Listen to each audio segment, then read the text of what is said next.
Today's episode is for the rule breakers. If you're ready to stop playing it so safe, stop repeating the same playbooks again and again, and really make this year end the biggest, most record-breaking fundraising season, which then means the biggest, most record-breaking season of impact for your mission. Today's episode is for you. Before we dig in, I have a quick ask for you, dear listener. So many of you have reached out, and I've met so many of you on decision calls, on webinars, and email, and it's always so fun to meet a listener. So my ask for you this year end is, if you haven't already, would you please rate and review the podcast? That helps the podcast be seen and heard by more rule breakers who need this work just like you. So take a minute. You can go into your podcast player and you can rate and review the podcast. If you don't know how to do that, just find me on LinkedIn or over on @Splendid Consulting over on Instagram, and I'd be happy to share a screenshot to share how to do that with you. All right. Let's dig into today's episode. So if you're running the same exact campaign you did last year, just kind of updating a few headlines and a few dates, maybe it's the same email, same kind of event, same theme, same timeline, this episode is your permission slip to stop playing it safe, because playing it safe doesn't grow your funding. It actually keeps you stuck with the same results year after year at best. What I see time and time again in the season we are in, which is like more fast-paced, more distracted than ever, when you're just kind of regurgitating the same old playbook, I see plateaus happen, but I see even more often dips happen in revenue. Okay, so today we're talking about what it actually looks like to break the old fundraising rules, the ones that make you overthink, the ones that make you delay and shrink your goals, and how modern nonprofits are creating excitement, momentum, and legacy level giving by doing the opposite. So let's dig into the biggest lie. The biggest lie in year-end fundraising is that you should wait. Wait to ask, wait for the right timing, wait until you've cultivated enough. But the truth is, waiting is just a fancy way of saying playing it safe. And playing it safe doesn't raise money. It just repeats last year's numbers in a slightly different font. It's a very phoning it in. Think about this. If your boat never rocks, the boat never moves. Okay. The boat is just sitting there in the middle of the ocean when it could be moving. Playing it safe is like driving with the parking brake on. And many of you come to me and you know this. You're not unaware that the parking brake feels on. It feels literally like a grind, like a slog, to bring in new donors, to upgrade current donors, and to really get the same results that your tactics used to get you. Because you feel like you're technically moving, and you are, but you're not going anywhere new. So today we're talking about how do we release that parking brake and really see some traction. The reason why I see so many nonprofits stay stuck is the fear of rocking the boat, because we're taught not to quote unquote bother donors or boards, not to be too pushy. We don't want to sound like we're begging all the time, right? So don't launch too often. Don't ask too often. Don't ask for more, because what if you just turn the donor off and they don't give again at all? They leave. It's so fear and scarcity ridden mentality. So what is the outcome of that? Follow the rules. 1, direct mail letter. 1, maybe 2, Giving Tuesday emails, except some of y'all finally caught wind that on Giving Tuesday, we actually do see an influx of emails. So now everybody's doing the influx of emails. It's still that follow the leader energy, right? 1 hopeful post that maybe somebody sees, 1 SMS text. It's a very 1. With me? It's very polite and very forgettable. Now, it may sound strategic, but really you're just avoiding your boldest, bravest ask, right? You're avoiding that risk, because remember, if the boat never rocks, the boat never moves. Every December can turn into fundraising Groundhog Day. Same letter, same story, slightly different tagline, same results at best. When I ask nonprofits coming to me in this exact predicament where we're like, we've got to figure something out. We know we're too heavily reliant on grant funding, or we know what we're doing just isn't working anymore. I'll ask, what's your year-end plan? Walk me through. And I often hear kind of a pause and a sigh and well, we send a letter, we'll post for Giving Tuesday. The problem is that's not a plan. That's a hope, a fingers crossed, a prayer. It's certainly not a strategy. And it's, if I'm not excited about it, you're not excited about it. Your donors and your prospects are definitely not excited about it. You with me? Now, according to M&R Benchmark's report, more than 26% of all annual giving happens in December. But most nonprofits don't actually start asking consistently and see that momentum until mid-December. So waiting until mid-December or even December at all is like opening your retail store on December 20th and wondering why no one's buying. Think about it. Think about this particular holiday season. When did you start even just dipping your toe into holiday shopping? Was it before Halloween? When did you first go, ooh, I bet my mother-in-law would like that? Or I want to buy this for my son. Or you know what I want for Christmas? You kind of started making your own list. Or when did you start getting those cozy moments of like, I can't wait to put our tree out, or however you like to celebrate? Or when did you walk into a store or receive your first email or your first anything about the holidays? If you're like me, it was before Halloween. These brands are smart. They know they are leaving breadcrumbs for us as buyers, as prospects, right?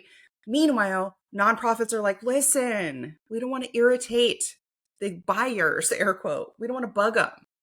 And then all you're doing is missing out on building that momentum, building that ripple effect, building that funding. And that's why the nonprofits that rise every year aren't the ones that play by the book. They're the ones that write their own rules. They take that me energy out of it. They take that fear energy out of it. And they ask what's best for the donor, what's best for the organization, what's best for the people or communities we serve. It is not one letter, one email, one. You with me?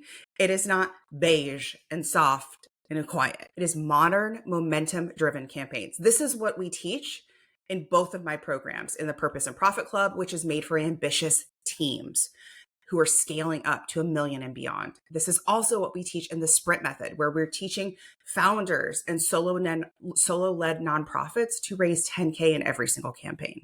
Because rule breakers think differently. They know that showing up often, authentically, and unapologetically builds momentum, not fatigue. It keeps your organization, your mission top of mind.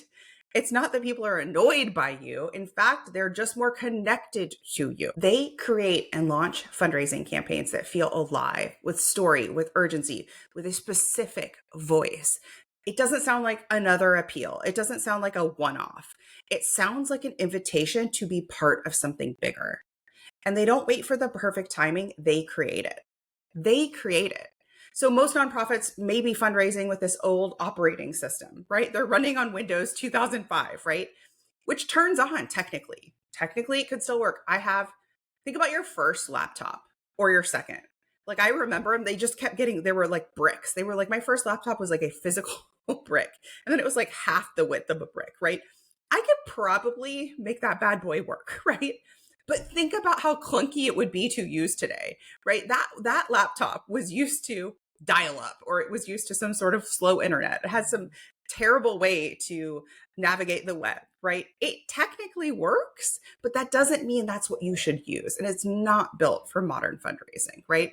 Because you can't scale modern results, big results, brave results, fast results on a vintage system. One of my clients recently had like 2 major needs come up. She had a campaign that was already pre-planned, like locked, loaded, beautiful. It followed our strategy to create a high converting fundraising campaign, all from home, all from her laptop, right? Not with any big in-person events, not with, anything extra, right? Just the high converting campaigns that we teach inside the club. And then she ran that campaign, but then had another need, like boom, come up immediately. So the old rule says you just ran a campaign. Now you need to rest, cultivate, report. You certainly can't run another campaign. You just ask your audience to donate. They won't donate again. And I understand that. The fear is there. The challenge is real, right? We wouldn't typically say just run campaigns back to back to back to back to back. And also, let's break some rules. And also, what else is true here? What's true about your donors? They're generous. What's true about your donors? They want to help. What's true about your donors? It's not your job to make decisions for them. It's your job to invite them in, right? So we created the first campaign, which knocked it out of the park. Then the second thing came up, right? And so we created a very specific story that went ahead and addressed that concern in the story. Okay. You go towards the thing that you're scared of, not away from it. So run towards the objection, run towards and address the concern you feel like your donors might have. If you're thinking it, maybe they're thinking it too. Who knows? So we were able to do that within the story and tell a bigger story of why this fundraiser needed to happen now. She ended up hitting her goal for the second campaign very, very quickly, because that's what happens when you lead with that energy, that honesty, that excitement instead of etiquette. It didn't annoy donors. No one got mad about it. It activated them. Okay. So you might be thinking, Christina, that sounds exhausting. I can't even begin to even think about planning a campaign back to back. It's only exhausting when you don't have a system. It's only exhausting when every time you run a campaign, you're starting from scratch. We teach a process, so it's actually very, very quick to run a campaign. Like, my clients can run a campaign using our 30-minute campaign builder in 30 minutes. That's it. It's actually not time heavy. It's not exhausting. It's exciting. When your message is bold and clear, you're inviting people into something meaningful. So that's not draining your energy. I actually think it's creating it.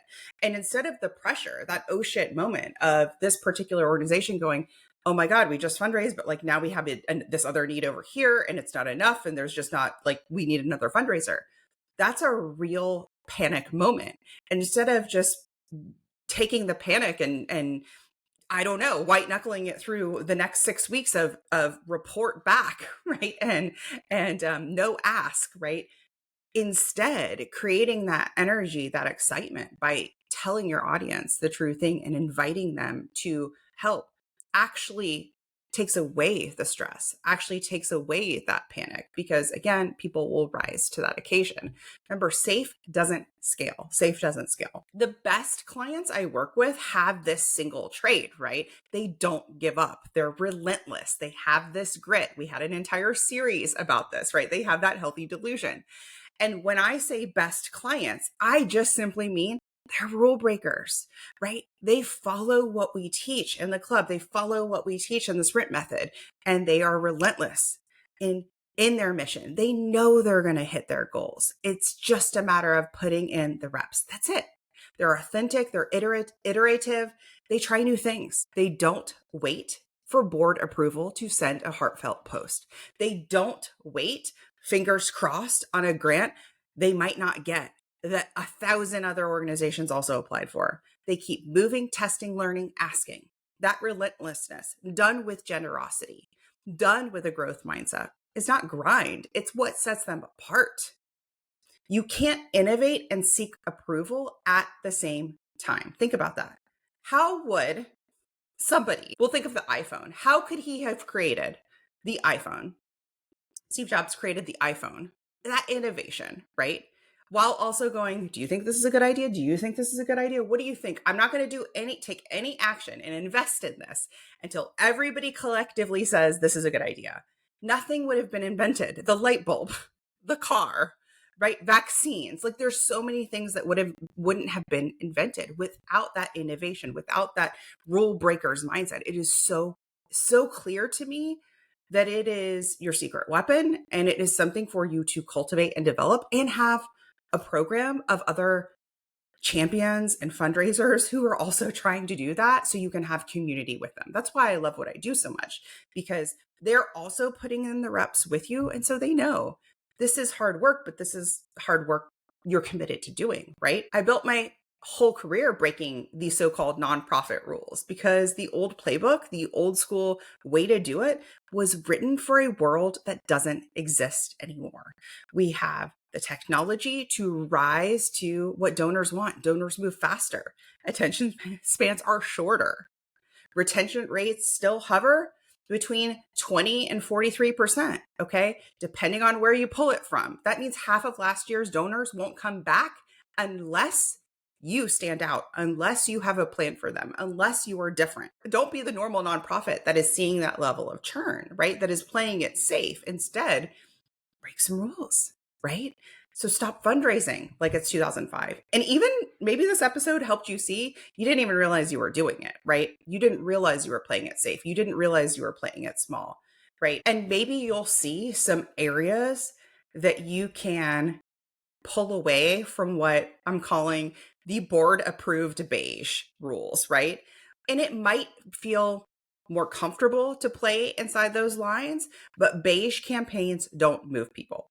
They disappear in the inbox. You know them. Those are the ones you delete. You delete them before you even realize it. Those sales emails, those promo emails, those fundraising emails, right? Those campaigns that you scroll past, right? Those text messages, those messages, they're just like, they're forgettable, right? And so that cohesiveness, that waiting for approval, that's part of this whole thing that's keeping you stuck. So I hope the takeaway for you is that playing it safe isn't protecting your mission, it's actually limiting it. This is your permission slip to stop asking for permission. Break the rules. Start with one thing.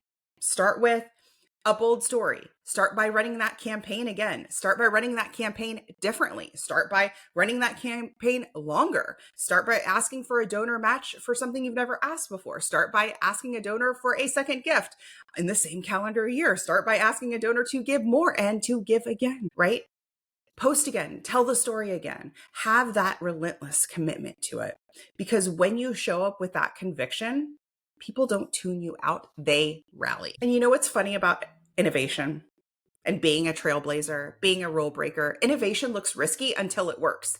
Then everybody copies it and they're like, slow clap, great idea, right? So you have to remind yourself that is that flywheel. That is how that goes. It looks risky until it works, and then everybody copies it. So if you want to learn how to run campaigns like this, if you want the support to really become a rule breaker in the best way possible, to make this the most profitable year end and have the support in the system to do it, I highly recommend joining me inside the Purpose and Profit Club. That is for nonprofit scaling teams. We typically have the development and marketer inside that program, or the executive director and another staffer inside that program. Or if you're a newer or emerging nonprofit, the Sprint method is the perfect place for you. Okay. You can find out more by clicking the link in our show notes, because that's where rule breakers raise faster, smarter, and braver. I'll see you next time.